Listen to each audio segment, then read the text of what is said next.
Hello to all our viewers and ciao a tutti. My name is Anna Maria Villa and welcome to Una Bella Chiacchierata, meaning a nice chat. And today Una Bella Chiacchierata will be with United States Congressman Tom Suozzi and with President of the New York State Order Sons and Daughters of Italy in America, Michele Cangiano Mente. We're going to learn about their Italian family values and what is of importance to them that derives from being Italian. So we hope that you enjoy. Okay, and I'd like to introduce United States Congressman Tom Suozzi. Hello, Tom. Buongiorno, grazie. I'm so Buongiorno. happy to be with you here today. Sono molto contento di essere qui con voi per questa conversazione. I wonder if that's proper. Questa chiacchierata, chiacchierata. And Michele. Ciao, Michele. Hi, everyone. It's a pleasure for me to be here with you and with the Congressman and Anna Marie as well. Oh, thank you. Thank you, Madam President. First of all, I just want to say, Tom, I hear that you like being Italian. I love it. Great part of my life. And how about you, Michele? I love it also. It is, this is what makes up my personality, is being Italian American. Well, let's start where you were born and raised. Okay, so I was born in Glen Cove. I was actually baptized at St. Rocco's Church in Glen Cove, which was my grandparents and my father's church growing up. We ended up going to St. Patrick's Church later on in life because that's where I went to grade school. But it was like the Italian church and the Irish church growing up. And many people know that my father was born in Italy and came to the United States as a very young boy. Actually moved to Harlem for a couple months when he first got here with my grandmother and my grandfather. And then they came out to Glen Cove. And my grandfather worked on one of the big estates out on the North Shore. He was the house man. He would wax the floors and polish the silverware. And my dad was the first kid in the neighborhood to go to college and went to Fordham. And then he fought in World War II as a navigator on a B-24. He was actually stationed in Italy about 50 miles from where he was born. So that's where the airfield was, in a place called Foggia. And he was born in a place called Ruvo del Monte, vicino near Potenza, in the region of Basilicata. And so my father, when he got out of the war, came back home and went to Harvard Law School on the GI Bill. Now that was unheard of in the 1940s. Right.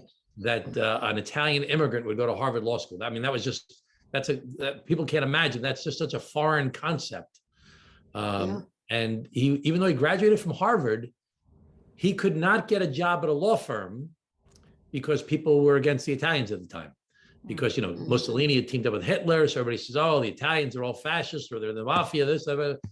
So my father always fought to be, you know, as much a part of America as possible and lived a great American success story. And I'll tell you more about that story. He couldn't get a job at a law firm. He joined up with another Italian guy and he ended up running for judge in our hometown of Glen Cove. And he became the youngest judge in the history of New York State at 28 years old. Oh, wow. Wow. So he lived a great American success story, was always so anti anybody discriminating against anybody. And would always, you know, he's really what a country type of person. Best man I ever knew. And he and my mom was Irish and English. She was a nurse. And, you know, they're just fantastic people, lived to 95 and 93 years old. And I grew up as the youngest of 5 children in Glen Cove. And, you know, back to the Italian part, I mean, every Sunday we'd go to my grandmother's house for dinner. And I always talk about how, you know, the thing I remember is you'd always see the steam on the window over the sink where my grandmother would pour the pasta over the strainer. And, you know, the steam would be all over the window. And there were pictures of saints all throughout the house. You know, there's one picture of a Saint San Donato, who's actually buried in Ruvo del Monte in a glass coffin. And if you go to the Vatican map room, there's a cross there in the middle of this town in the middle of nowhere, because there's a saint buried in Ruvo del Monte. Oh, wow. But the picture of the saint in the glass coffin was in the bedroom I used to sleep in when I was sleeping with my grandmother's house. It would be a little scary to see this dead guy in a coffin. So I just have a lot of great stories. I'm talking too much, but I mean, No, you're fine.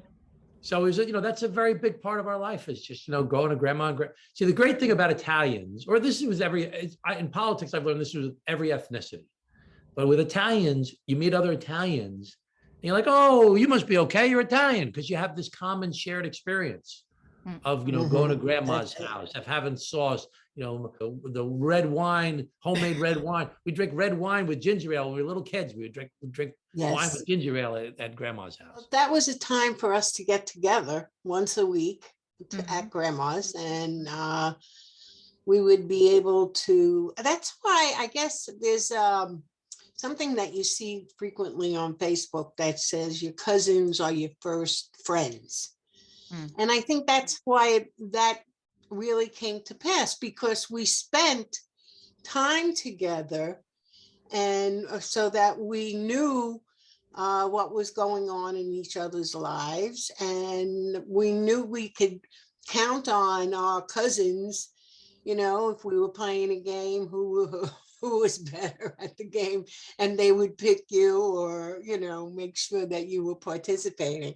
And that's why we have such a close relationship, or I do, with my first cousins, and to the point where many of their children, although I had 3 cousins older than myself, and they were called aunt and uncle. I'm the first one that was called Michele because I was closer in age to my first cousins that were younger than me, actually. So, and having and getting together and being able to talk about what was going on in our lives and what movies we had seen, or because we most of us went to see a movie on a Saturday afternoon and at the local theater, so what we were doing with our lives. And as the oldest, I was the one that I went skiing and oh my goodness, I was the first in my family. Well, I was the first to get a degree. And I was allowed to be either a teacher or a nurse. That was it, unless I went to business school, and then I would be a girl Friday. Those were my choices in growing up, and I chose education. And, but I have to say that all of the first cousins after me also got a degree. And they are in business and in or education. No one went into medicine, no, but so that I wasn't a trendsetter. My parents were the trendsetters because they allowed us to do these things. And in a time, in the 50s, and when a lot of women didn't go to college at that time, So now you're the president. Now you're the president of the whole state. Pretty big deal. Do you believe that? Really great. It's wonderful. Well, I've been a member of the order. Well, what is it now? 40. I think it's since 1981. That's when I joined. When did you join? I probably joined in 1990, I guess. 1990, 91. Okay, you're a member of, if I remember correctly, you're a member of the Lodge of Glen Cove, correct? Yep, the Mother Lodge, the first lodge on Long Island, the Mother Lodge. That's right. And you're talking about your cousins. There were 23 of us, 23 of the Suozzi cousins, and 5 in my family, 5 in my Uncle Mike's family. Now I can't remember if it's 7 or 8 in my Uncle Jimmy's family, and my Aunt Rose. There were 3 in that family, and my favorite part of the year was family holidays. I specifically remember saying to my parents, "Oh, when are we going? Are we going to Uncle Mike's house? Are we going to Grandma and Grandma? Whose house?" I was so excited for family parties because they were so much fun. for, Easter and Christmas and whatever the holiday was. And Right. I just loved it because it was, like you said, you play games with everybody and everybody would be together. And it was so normal. I thought that's what everybody's Oh, life was yes. like growing up. And not everybody's life was like that, where they had all their family around and you were all together on things. And, you'd go on vacations together. And that was so normal. And Hmm. as I got older, and I realized I kind of thought everybody's life was like that. It wasn't. Well, we were so lucky to have such a strong family and family values and close knit like that. And it's such a great support system, in that we were able to support one another in our ideas and whatever it was that was going on in our lives at that time. And my dad was the oldest of his brothers and sisters, so he was like, Mhm. the one that everybody went to for help. But he would always, make sure everybody would be introduced. And if there was somebody from out of town, that was a relative, we'd applaud that person for coming so far to come visit us. And Mhm. I mean, we learned from the home. I mean, that whether it was our grandparents' home or an aunt or uncle, and we learned at home. And then when we went out, I mean, I remember going to cousins in Boston. They were cousins of my dad. And one of the few things that they didn't have plastic seat covers. My family had plastic seat covers on the couch. So we sat on the floor, my sister and I. I mean, I only have one sister. And when they had candy on the table. Now, you put candy in front of me, chocolates. I love it. But we knew enough to look at our parents and say, like you could take one, but you didn't take more than one.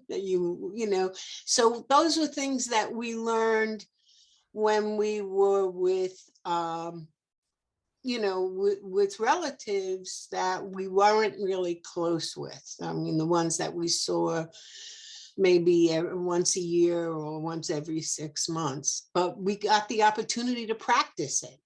So that now I know enough, I don't take more than one of anything. So that,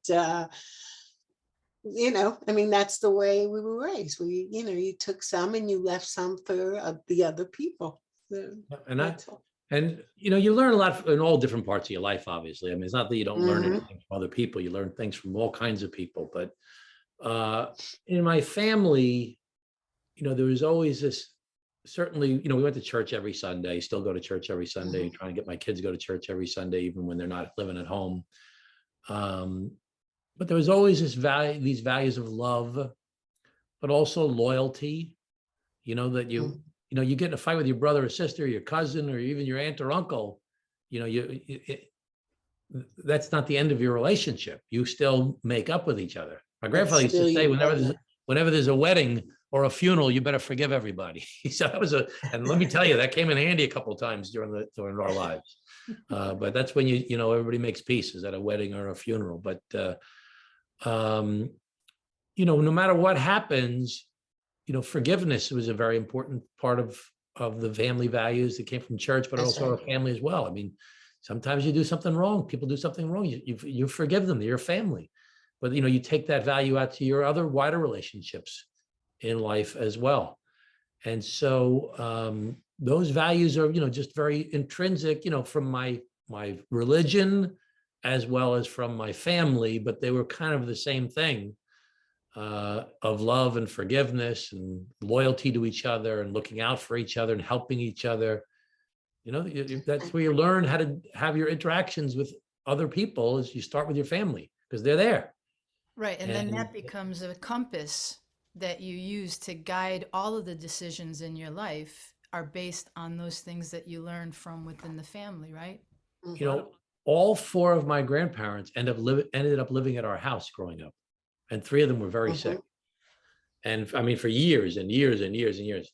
So, that was a very big part of, like, my mom was a nurse. She did the most of the caretaking, but we all took care. I was there the most during my high school years. My brothers and sisters had already been off to college. I was taking care of my grandparents as a young teenager. We take care of our own. Hmm. They took Yes, care we of do. us. They took care of us, and we take care of them. Right? That's the way it Hmm. works. And We that's. had my grandparents, my maternal grandparents lived with us. Mhm. Uh, my maternal grandmother was not there long, but my paternal grandfather lived with us for a few years. When they finally decided to give up their house, and they were living in Deer Park at the time. They Mhm. had and everyone would go out there during the summer. It was Mhm. considered The country. yes, it certainly was. What, you were living in Brooklyn growing up? I lived in Brooklyn. I come from downtown Brooklyn, now called Carroll Gardens. Oh yeah. That's Yeah. still was. Well, I worked over at Cadman Plaza for a while. I clerked for a judge Okay. in federal courts, and Uh-huh. Carroll Gardens was the Italian neighborhood over there. Oh, That yes. was in the Oh, 80s, yeah. I guess that was. It was 1989, I guess it was. Yeah. Well, it was, I often joke that when I moved up to Pauling, well, I live in Pauling, but I lived in Kent, Carmel, and Putnam County. I did not know how to shop because all of the stores I didn't have a supermarket in my community. I had the butcher, I had the bread store. We had the produce store, and the man would actually, when I was in elementary school, he would come around with the horse and he would sell the vegetables right on the street. We would buy from the wagon. Oh, really? Oh yeah. Oh yeah. That's how I mean, and the butcher happened to have been another cousin. And I would say, I want meat for tonight. I want whatever it was that I wanted to have. This is what I want brajol, I want this, I want that. And my cousin would know exactly what to send over to me. That's So great. yes, we did that. In my grandmother's neighborhood, where my father grew up, by St. Rocco's Church, it was right next to St. Rocco's Church. As a matter of fact, my grandfather either gave or sold, I don't know the real story, some of the property that he had to the church for their parking lot. Hmm. But there used to be a guy who drove a bus around with fresh produce in the Uh-huh. neighborhood. And there was right nearby was Jam Bruno's Bakery, which was, Mhm. that was like the big treat, was to go to Jan Bruno's Bakery and get what we call the Right. junior. And we'd rip out all the dough on the inside and make a big ball and eat the dough. And now now they changed it to St. Rocco's Bakery. It's a fantastic neighborhood bakery that's still there. Uh-huh. But that was a very big part of life growing up. Like I said, Oh, yeah. the fig trees all wrapped up. I still have fig trees in my backyard that were from my Yes. grandfather's house. I have fig trees wrapped up. I haven't even unwrapped them yet. On the street I grew up on, you can see the fig trees all wrapped Yeah. till this day. Yeah. Well, I got them in my backyard right now. Yeah. And I haven't been able to pull off doing a garden as well as my grandfather or my mother did, though. I'm still working on my garden.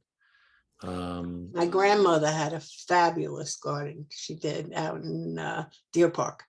Yeah. And she would bring the vegetables in, and we'd have the broccoli she would pick it and we would eat it. I mean, Oh, it was yeah. that kind of thing. And we would make the tomato sauce. As a matter of fact, when I was Yes. the mayor of Glen Cove, I would get all the Italian ladies for the most part, and we would make tomato sauce in like a big parking lot as like a way to try and promote the Italian culture. And it was really it was like a big fun. It was so much fun to make the tomato sauce. Uh-huh. And then Well, we'd make the pasta with the fresh sauce right there. And then we'd have some wine, and it was really great. District 4 in the Sons and Daughters of Italy is planning on getting together. There are 10 lodges in District 4, and we're going to make tomato sauce. Oh, that's great. Well, listen, it was a big production because Yes. you got to get electricity for the Right. the grinder. Yep. And you have to have the Bunsen burners to do the barrels, and it's a big production. But it was such a great community event. It was exhausting, but it was really fun. Yes. It's interesting in Italy, when they would do the tomatoes, everybody would get around and tell stories. and you would learn about the past and the history of each other's family and friends. Mhm, And mhm. a lot of them had to do with funny stories, you know, and then there was a lot of proverbs going around, a lot of proverbs. So if my father got upset with me, you know, if I forgot my keys, my father would say, he wouldn't say, go inside and get your keys. He would say, chi non ha buon testa, abbia buone gambe. And I knew that meant go inside and get the keys, which, because what that meant was those who don't use their minds will have to use their legs, you know. Or for example, that's the literal translation. Or they would say, you know, it would mean like if you don't think, you're gonna have to do double work afterwards, you know. Mhm. So like in my family and in Italian families in Italy, we were educated by proverbs. You know, that was, you never really got a straight answer or a straight conversation. It was always a proverb, you know, always a proverb. Well, it was not as common in art. My father, discouraged. In college, I said, Dad, I want to take Italian. He said, take something useful. I said, what are you talking about? I want to learn to speak Italian. He said, take something new. I said, like what? He said, take accounting. So I actually learned my little Italian that I have Mm. more from the Sons of Italy, which gave a Oh, class really? in Glen Cove. And I've been to Italy so many times as an adult, traveling to Italy with my wife and I, and I know a lot of Italians, vai piano, vai lontano, go slow and go long. But Right. there was one saying that I've spoken about this before, but my grandfather would give a speech at our weddings and give advice to the new couple, and it was at every family wedding. And then my father did it. I've done it on occasion. And he'd say, "Che cosa matrimonio?" He said, "What is marriage?" He said, "Marriage is like a long journey, a lot of ups and a lot of downs." He said, "But that's okay, because in life, non ci sono rose senza spine." You Yeah. can't have a rose without the thorns. Without You the can't have ones. the good things in life without the suffering. You wouldn't appreciate the good things in life unless there was Right. suffering as well.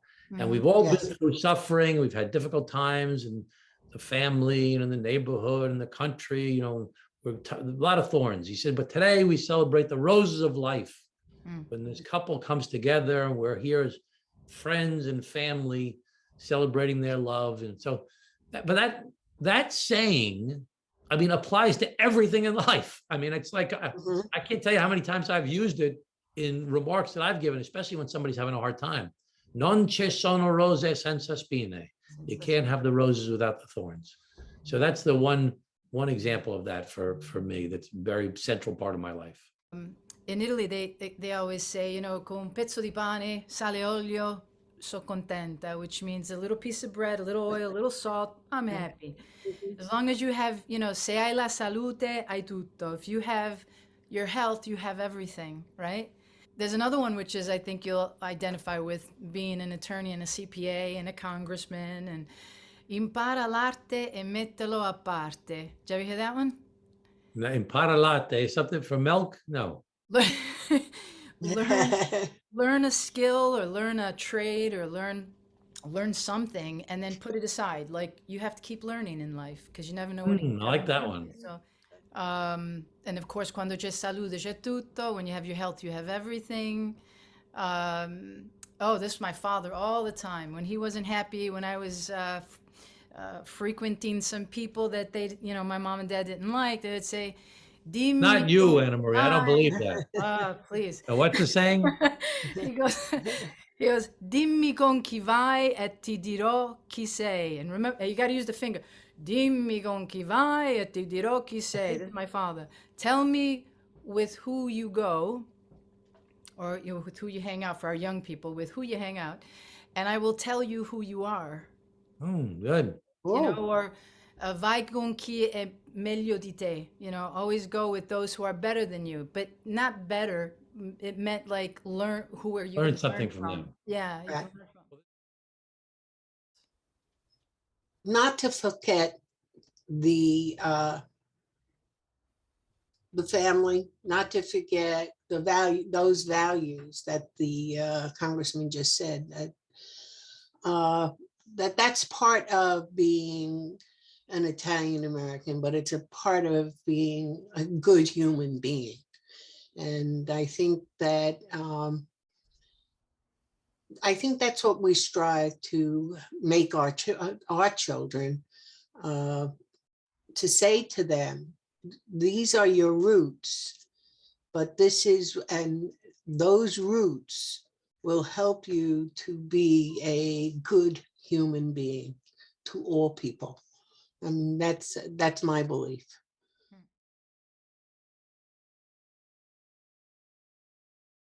One of the big challenges of society today, I was thinking about this when we were talking earlier about, in your family, Michele was talking about like who was the best at the game, or who was you'd get picked or you wouldn't get picked. So when we were growing up, each one of us, you compared yourself to the people in your family or the people in your neighborhood or the people in your town, maybe. Kids today have to compare themselves to everybody in the world on the internet. And it's no wonder there's so much insecurity and anxiety by kids, because they're not compared to the people down the block or the people in the family or the people in the neighborhood. They compare themselves to the best of the best in the world. And how can they possibly live up to those standards? And then make them feel inadequate because they're comparing themselves to the whole country, the whole world, the best of the best, the smartest, the toughest, the brightest, the prettiest, the hardest working, the strongest. It's hard to live up to that you're comparing to everybody on the internet. So it's a big challenge. One of the big things I learned when we were, I remember a nun saying when I was this is in the 70s, probably, I'm 59 years old now. She would say, the world is moving so fast today. And this was like the space race and, television, electronics, that kind of maybe there was a calculator. I don't even know if we had calculators yet, but the world is moving so fast today that we don't have a chance to stop and figure out how it's affecting us, how it's affecting our values, how it's affecting our family, what's right, what's wrong. That was in the 70s. You know how much faster everything moves today? And, we don't know how this is affecting us. Everybody looking down at their phone all the time, everybody comparing themselves on the internet, the social media stuff. We don't even have a chance to stop and think and breathe and think about, how is this affecting our values of what matters in life and what's important and the things that gird us together? So, we're fortunate, the three of us on this call, that we have some very solid value. This is something I've taught my kids, and my kids have repeated it back to me. Work hard and never abandon your values, and you can get through things. Because when you have to make a tough decision in a fast-moving world, everything coming at you, and you have to decide, what am I going to do? The only thing you can count on that will never abandon you are your values. Is this right or is this wrong? And those values will help you through tough times, making tough decisions. You have to have those values to help you get through everything. And that's something that we've gotten from a very great blessing we've gotten from being Italian Americans from strong families, that we have those strong values that we can always rely upon, no matter how difficult the situation is. Right.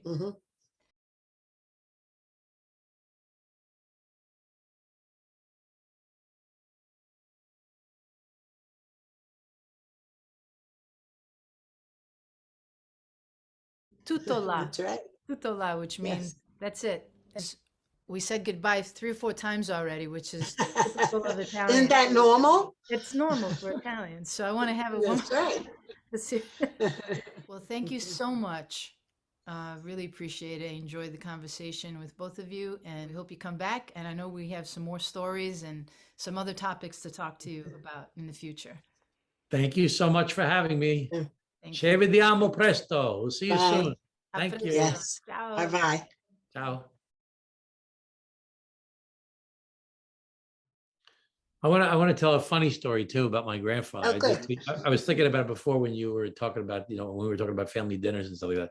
I'll never forget my grandfather.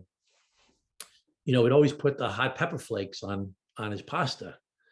And one time he's taking the hot pepper flakes and he starts shaking it on his pasta, and the cap fell off, and like half the bottle of hot pepper fell on the pasta. So he's scooping it out with a spoon, put it back into the thing, but there's so much hot pepper there, and he starts eating. He's eating and he's crying. It's good. It's good.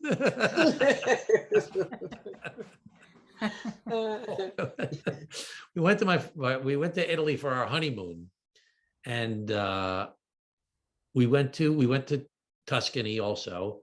But then we went down to my father's hometown, and we ate like, my wife was not used to eating like this. And so we went to this relative's house, and we had the first course was all the prosciutto and all the different food. Then we had the wedding soup. What's the proper way to say the wedding soup, Anna Maria? The veal meatballs. I'm from Abruzzo. I don't remember eating the Oh, wedding. there's a wedding soup. It's from like veal different meatballs and it's Yeah, escarole, chicken stock, and it's like, the heavy layer of grease on the top, but it was delicious. Mm. And then we had several types of pasta, and then we had rabbit and lamb and chicken and everything, sausage, and then we had dessert. We ate it. It was like the middle of a hot time in early July. And then they said, go to sleep. It's like boiling hot upstairs. So we just ate this big meal. And then we come down, we go to visit the cemetery. And then we have another dinner with the same meal again. And they'll eat so much tremendous amount of food, and, a lot of salt, and eating. And so we go through this for a couple of days. And I remember we're driving to go to the sister city of Glen Cove, this Storno, Italy, with Helene and I. And they won't let us go by ourselves, even though we drove there ourselves. We got there ourselves. But I go in one car, my wife's got to go in the other car, and I finally get in my car, and they say, "You want us to take us to the mayor's house, because we're going to go to the mayor's house?" And I see that Helene wants some time alone, and I said, "Honey, you want to go straight to the mayor's house? You want to spend some time alone?" She says, "Do what you want. Do what you want." I said, "But honey, what do you want to do?" She said, "I'm suffocating," because all the people and eating the food and the salt, and we're on our honeymoon. That's always a great story. Do you have an opportunity to walk in the squares? Oh yeah, love it. Fantastic. Those small towns in the piazzas it's a great part of life. And music in the summer, and the coffee, and it's wonderful. That's where we digest. After you have the big meal, you go to the square and you walk. You go up and down, You up and eat down. some amaro lucano also. There's a digestivo. And Helene, my wife Helene, has a reputation for eating hot peppers. Oh. So we would be in the town. She would eat much more hot peppers than I would eat. So we would be in this town, Storno, and people would bring their peppers over to her for to eat them, because she had the reputation that she loved the hot peppers. She loved the hot peppers. So she endeared herself to all these old Italian guys that would want her to taste their hot peppers. And it was the exact same thing. That's funny, because it was the exact same thing that my grandfather's story I was telling earlier. Because Helene would eat the hot peppers, and her nose would be sweating, her face would be turning, and the guy would eat the hot pepper, and he'd be crying from the hot pepper. It's good. Now, that's how my grandfather spelled his name. My grandfather was Michele. I was drafted. I want you to know. I was drafted when I was 18. I had a letter that said report to Whitehall Street. Because they thought you were Michele. Yes. I can remember my father being, he was so upset. He really thought they were going to draft me. And I said, "Dad, if I show up, they're going to know that I'm not a man, to be drafted." So, and then when I went to college, initially I was put in the boys' dorm. So I went to you were Michele. Yeah. And till this day, I do tell people it's with one L, not two. But that's how my mom spelt it. And now, who were you named after? My paternal grandmother. Her name was Michelina. And I did have a cousin named Michaelina. And I don't know if you remember, he was state president, Joe Cangiano. Yeah.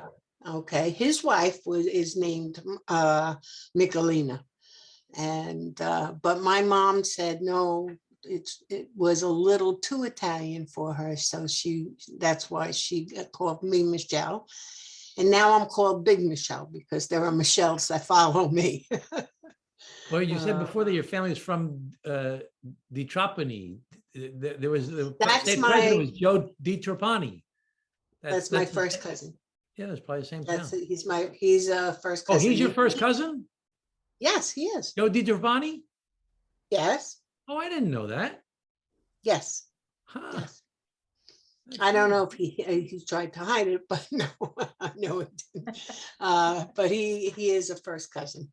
Yeah, he's a great guy, wonderful guy. Yeah. Oh, How old were you when you realized you were Italian? hmm.